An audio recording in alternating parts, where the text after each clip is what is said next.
और commerce educator and अब time आ चुका है हमें अपनी पूरी मेहनत को कैसे सक्सेस तक लेकर जाना है, उन बातों को करने का कि हमने जो 6 मंथ्स इतनी मेहनत करी अकाउंट्स में, जो हमने अकाउंट्स की इतनी प्रैक्टिस करी, अब उसको कंसाइज कैसे करना है सिर्फ एक दिन में और कैसे हमें अच्छे से अच्छे मार्क्स लाने हैं। सो आज के सेशन में हम सिर्फ 5-6 मिनट में यही बातें करने वाले हैं कि हमें कैसे अब एग्जाम के लिए रेडी रहना है और कैसे हम पहुंचेंगे to our target that is 40 on 40। So सबसे पहली बात दैट इज कि इम्पॉर्टेंट टॉपिक्स किसी भी हाल में किसी भी सिचुएशन में हमें नहीं छोड़ने हैं। दैट इज कि पास्ट एडजस्टमेंट्स का क्वेश्चन तो किसी भी सिचुएशन में नहीं छोड़ना है क्योंकि क्वेश्चन बन चुका है वहां पर। दिस इज फॉर श्योर कि पास्ट एडजस्टमेंट का क्वेश्चन आ रहा है। साथ के साथ वैल्यूएशन ऑफ गुडविल का एक क्वेश्चन डल चुका है। प्रोराटा भी हमें करना है at any cost. For feature and re issue भी बहुत बहुत इंपॉर्टेंट है।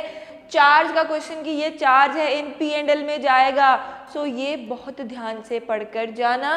साथ के साथ गुडविल एंड रेशियो में जब चेंज आता है ऑन एडमिशन, ठीक है, IOD IOC interest on drawing, interest on capital, her condition में हमें बहुत अच्छे से करने हैं। साथ के साथ रिवैल्यूएशन अकाउंट में मिसिंग फिगर का क्वेश्चन बन सकता है, इसलिए बहुत ध्यान से करना। Workman compensation reserve and investment fluctuation fund की भी सारी एंट्रीज देख लो क्योंकि ये मोस्ट इंपॉर्टेंट 10 टॉपिक्स आपके सामने हैं। इनको हम किसी भी कंडीशन में छोड़कर नहीं जाएंगे, बहुत अच्छे से इनको पढ़ लो, ठीक है जी। ये बात हमें क्लियर हुई, पहली बात हमें समझ आई, ठीक। Let's come to the second tip that is revise key topics। revise key topics का मतलब ये कभी नहीं होगा अकाउंट्स में कि ऊपर से देख लो और चले जाओ, ऐसा कोई भी नहीं बोल सकता और ऐसा करना भी नहीं है। अकाउंट्स में हमने ये करना है कि की टॉपिक्स यानी कि जो इम्पोर्टेंट टॉपिक्स हैं उनको पढ़ना है, साथ के साथ उनके कंसेप्ट को भी समझना है।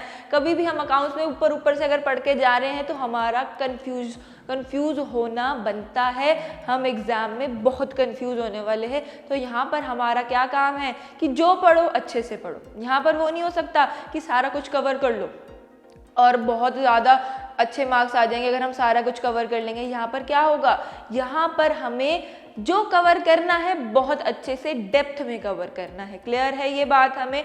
सो यहाँ तक हमें ये समझ आया कि अभी तक हमने प्रिपरेशन कर ली है, सिर्फ हम ये डिस्कस करने आए हैं कि क्या हमने वो इंपॉर्टेंट टॉपिक्स करे या नहीं करे।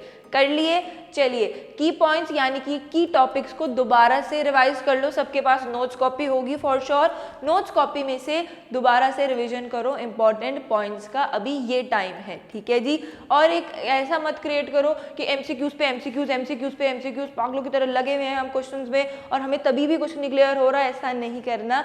देखो अपने माइंड को बहुत ज़्यादा भरो भी मत, ठीक है, क्योंकि एंड टाइम पे अगर जितना माइंड को भरोगे उतना ज़्यादा कंफ्यूजन क्रिएट होगा।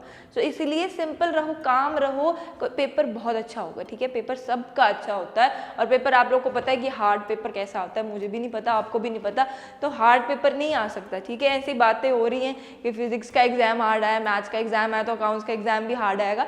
तो हार्ड मुझे बता देना कॉमेंट सेक्शन में कि हार्ड पेपर कैसा आएगा। अगर हार्ड पेपर हुआ जो फोल्ड ही ना हो रहा हुआ ना तो समझ लेना था कि आज तो हार्ड है पेपर, ठीक है ना। सो हार्ड पेपर देखो नहीं आने वाला, जिसने पढ़ाई करी है, अकाउंट्स में मेहनत करी है, उसके लिए एग्जाम हार्ड नहीं होगा।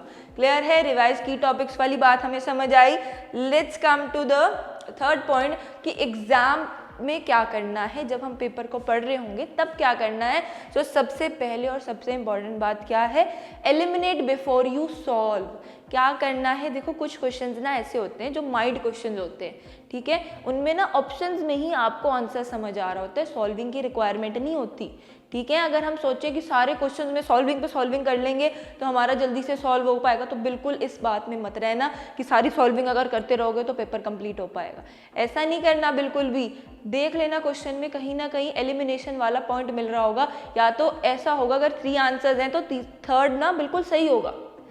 सो ऐसी बात हमें समझनी पड़ेगी। अगर 4 ऑप्शंस हैं यहाँ पर तो कहीं ना कहीं हिंट हमें मिल रहा होगा, सो उस हिंट को कवर करना, एलिमिनेट कर देना कि ये तो आंसर हो ही नहीं सकता। मान लो ये बी ऑप्शन है, ये तो आंसर हो ही नहीं सकता, सो इसको एलिमिनेट करके सिर्फ जो बचे होंगे उनको सॉल्व करना, ठीक है। और तो कभी कभी क्या होता है कि हमें क्वेश्चन समझ नहीं आता, तो ऐसे में क्या करना है, ऑप्शन से रिलेट करके क्वेश्चन तक पहुंचो, ठीक है। ये बात हमें क्लियर हुई। ओके जी, let's come to the fourth important point, that कि टाइम मैनेजमेंट बहुत मैटर करेगी अकाउंट्स के एग्जाम में, ठीक है। अभी देखो हर क्वेश्चन को बार बार पढ़ पढ़ के ऐसा नहीं होगा कि वो सॉल्व हो जाएगा। सॉल्विंग करो, सॉल्विंग नहीं हो रही आगे चलो, सॉल्विंग करो नहीं हो रही आगे चलो, सॉल्विंग हो गई आंसर आ गया बिल्कुल करेक्ट कर दो। अभी क्या होगा, कंफ्यूज करने के लिए क्या किया होगा, 1,20,000 है मान लो, ठीक है, 1,20,000 है आंसर और नीचे 12,000 भी लिखा होगा, ठीक है, ऐसा भी होगा। सो इसका मतलब ये नहीं है कि हम यहाँ पर जल्दी जल्दी में 12,000 पे टिक कर रहे हैं, आंसर 120 ही है। तो ध्यान से इस बात का ध्यान रखना, क्योंकि अगर हैक्टिक क्रिएट करोगे, पैनिक क्रिएट करोगे तो ये मिस्टेक्स होनी श्योर है, ठीक है। और इसीलिए एग्जामिनर ने भी ये वाला ऑप्शन डाला, उसको भी पता है कि अकाउंट्स के एग्जाम में बच्चे के दिमाग में हेक्टिक है, जल्दी मची हुई है, तो ऐसे नहीं करना, ठीक है ना। इन बातों का ध्यान रखना है। आंसर को टिक करने से पहले एक बार सोच लेना कि ये सही है या फिर नहीं, ठीक है जी। और एक दो क्वेश्चन तो देखो कॉम्प्लेक्स आएंगे ही, ट्रिकी क्वेश्चंस होंगे, मतलब वो ऐसा नहीं होगा कि आउट ऑफ सिलेबस होंगे, बट ट्रिकी क्वेश्चंस एक दो तो फॉर श्योर होते ही हैं एग्जाम में। अब उन पे अटकना या फिर उनको बार बार पढ़ना आंसर नहीं है, सोल्यूशन नहीं है, उनको छोड़ के अभी आगे बढ़ो, ठीक है ना। राउंड 1 राउंड 2 अगेन, जैसे कि हमने बिजनेस में फॉलो किया था राउंड 1 एंड राउंड 2, तो हम फॉलो करने ही वाले हैं हर कंडीशन में। राउंड 1 में हमें क्वेश्चंस बहुत इजीली आ रहे हैं और इजीली हमें पता है कि ये तो मैंने किया हुआ है और बहुत जल्दी हम कर पाएंगे। राउंड 1 में हम वो वाले क्वेश्चंस करेंगे एंड राउंड 2 में हम आएंगे जिन क्वेश्चंस में हमें कंफ्यूजन है उन पर। सो 2 राउंड अपने चला कर आना एग्जाम में, क्लियर है, इतना हम कर पाएंगे, कोई भी प्रॉब्लम नहीं है।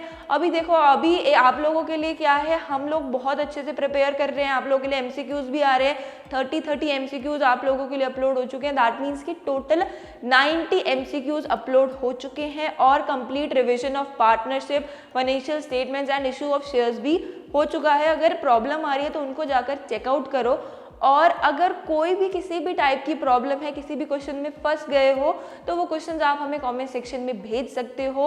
अकाउंट्स के एग्जाम से पहले तक हम आप लोगों की प्रॉब्लम्स को सॉल्व करते रहेंगे, पूरी टीम आपकी प्रॉब्लम्स को सॉल्व करेगी, पूरा सभी आपके हेल्प के लिए यहाँ पर है। तो इसीलिए किसी भी चीज़ की हेल्प चाहिए हो, पैनिक बिल्कुल क्रिएट मत करो, हर चीज़ की हेल्प आप लोगों के लिए है एट दिस प्लेटफॉर्म, ठीक है जी, क्लियर है ये बात।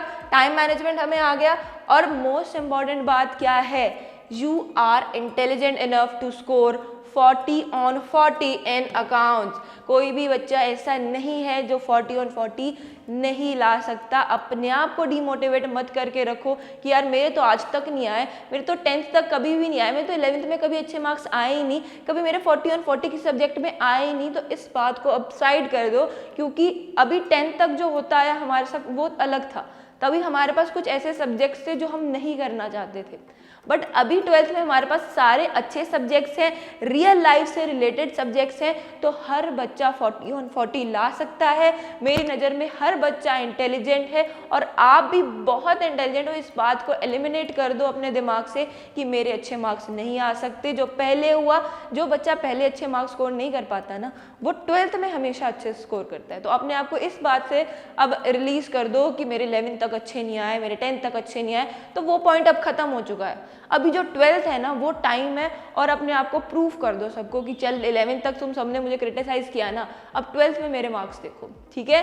सो 12th में हम स्कोर कर सकते हैं, क्योंकि चैप्टर्स भी देखो इजी आ रहे हैं, हमें पता है कि इजी वाले चैप्टर्स आ रहे हैं। इशू ऑफ शेयर्स ही तो थोड़ा सा कॉम्प्लेक्स है, बाकी तो इजी वाले चैप्टर्स ही आ रहे हैं ना, टर्म 2 में तो उससे भी ज़्यादा ईजी है। सो इसीलिए अभी टाइम आ चुका है, लास्ट अपॉर्चुनिटी है अपने आप को एकेडमिक्स में प्रूव करने की।